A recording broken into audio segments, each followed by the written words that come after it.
George Lester Jackson, September 23, 1941 – August 21, 1971, was an African-American activist and author. While serving a sentence for armed robbery in 1961, Jackson became involved in revolutionary activity and co-founded the Maoist-Marxist Black Guerrilla Family.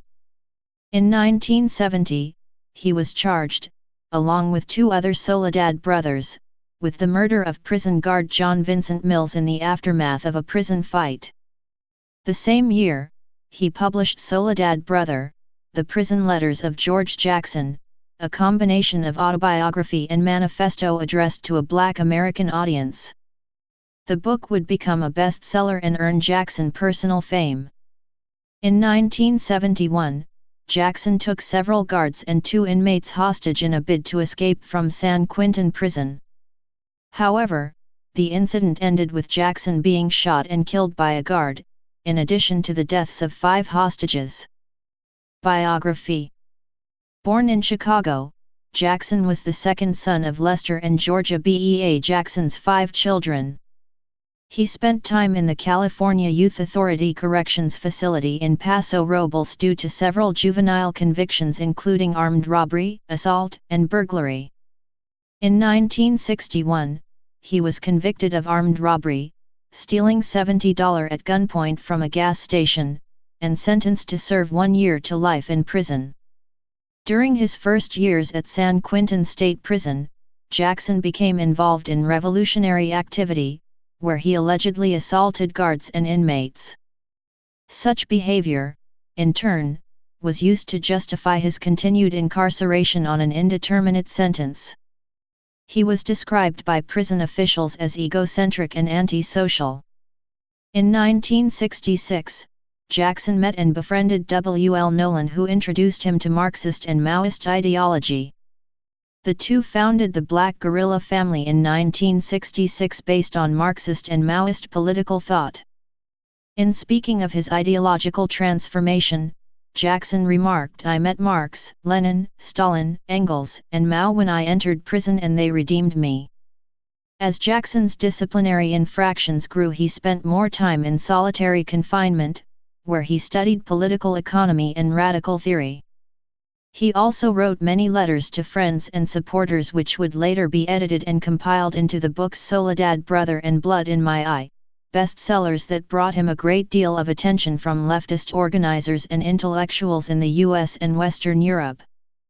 Jackson's political transformation was seen as insincere by prison officials, with San Quentin associate warden commenting that Jackson was a sociopath, a very personable hoodlum who didn't give a shit about the revolution.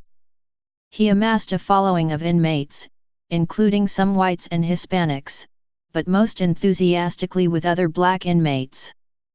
In January 1969, Jackson and Nolan were transferred from San Quentin to Soledad Prison.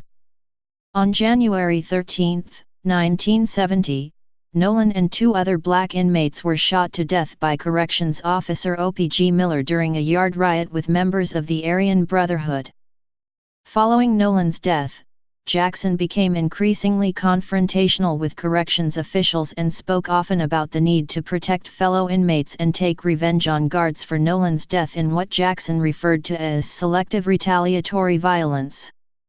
On January 17, 1970, Jackson, Fleta Drumgo and John Clutchett were charged with murdering a corrections officer, John V. Mills, who was beaten and thrown from the 3rd floor of Soledad's Y wing. This was a capital offense and a successful conviction could put Jackson in the gas chamber.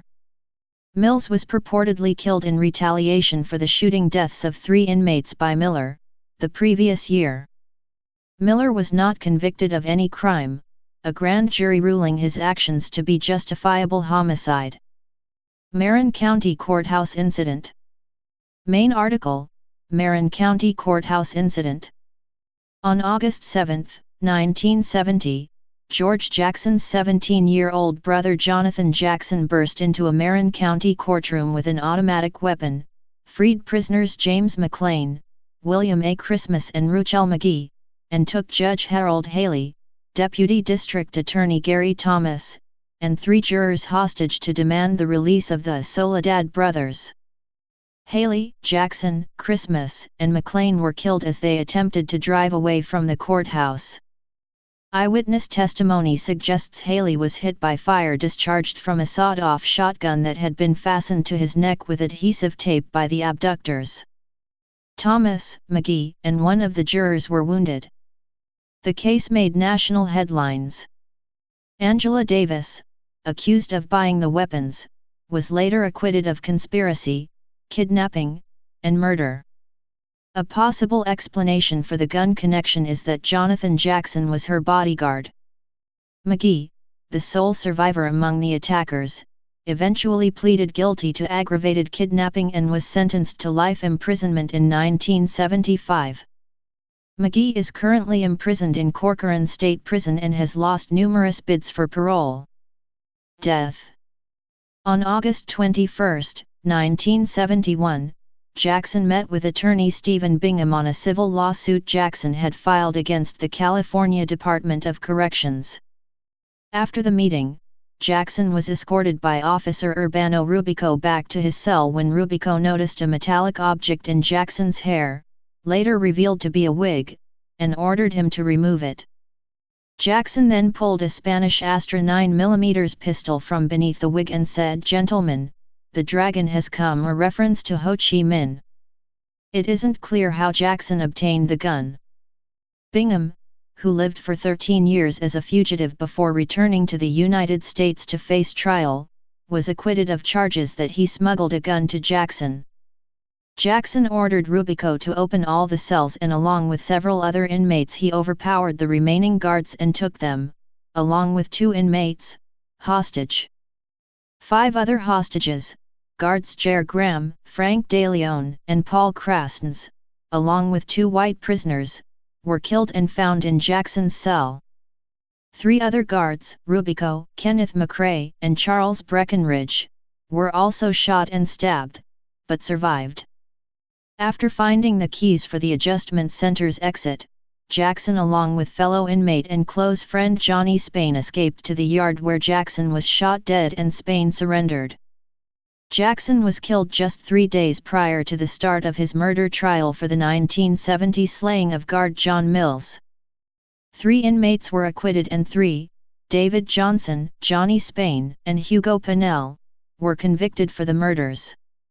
The 6 became known as the San Quentin Six. There is some evidence that Jackson and his supporters on the outside had planned the escape for several weeks. 3 days before the escape attempt, Jackson rewrote his will, leaving all royalties as well as control of his legal defense fund to the Black Panther Party. Jackson's funeral was held at St. Augustine's Episcopal Church in Oakland, California on August 28, 1971. In popular culture, many notable artists and entertainers have dedicated their work to Jackson's memory or created works based on his life. A non-album single was released by Bob Dylan, George Jackson, about the life and death of Jackson. The song made the American charts, peaking at number 33 in January 1972. J. A. Rule named his 2003 album after Jackson's book, Blood in My Eye. Saxophone player Archie Shepp dedicated most of his album Attica Blues, 1972, to the story of George Jackson, Blues for Brother George Jackson, and the Attica prison riots that followed. Stephen Jay Gould wrote, in his 1981 book The Mismeasure of Man, of George Jackson's death in context of statistically supported social Darwinism. Quoting Gould about the legacy of failed science which supported racial bigotry and physiognomy, George Jackson died under Lombroso's legacy, trying to escape after 11 years, 8.5 in solitary, of an indeterminate 1-year to life sentence for stealing $70 from a gas station. Jackson's life, beliefs, and ultimate fate were the topic of one of the many audio tapes recorded at the Jonestown commune in Guyana during 1978. In the tape in question, Jones' tirade touches on several issues relating to Jackson, most notably Jones' firm belief that Jackson's death was a racist assassination. His admiration for the Black Panther activist on the tape is as clear as his disgust that the follower could think he was remotely in the same league as Jackson. Jones states at least twice during the 45-minute recording that people like killed George Jackson. Stanley Williams dedicated his 1998 book Life in Prison in part to George Jackson. In Governor Arnold Schwarzenegger's response to Williams' appeal for clemency, the governor claimed that this dedication was a significant indicator that Williams is not reformed and that he still sees violence and lawlessness as a legitimate means to address societal problems.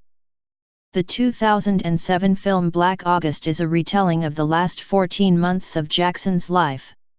Please subscribe and thanks for watching.